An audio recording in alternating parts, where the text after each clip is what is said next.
మనిషి గాడిద నుంచి నేర్చుకోవాల్సిన విషయాలను గురించి ఆచార్య చాణక్యుల వారు ఈ విధంగా చెబుతున్నారు.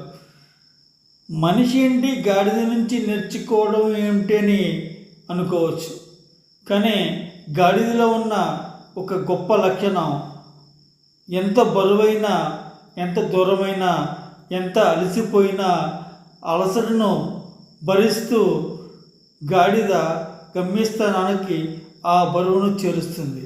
అలాగే ఒక బుద్ధిమంతుడు, ఒక జ్ఞాని, ఒక కార్యస్థితి గలవాడు గాడిదలా ఎంత బరువైనా, ఎంత భారాన్నైనా, ఎంత తను చేపట్టిన లక్ష్యాన్ని చేరే వరకు తను చేపట్టిన కార్యక్రమంలో అలసట భరిస్తూ, ఎండలో ఎండుతూ, వర్షం వస్తే రొంపజేస్తుంది, ఎండలో అలసిపోతాను అని అనుకోకుండా తను గాడిదలా తన లక్ష్యాన్ని చేర్చగలుగుతాడు.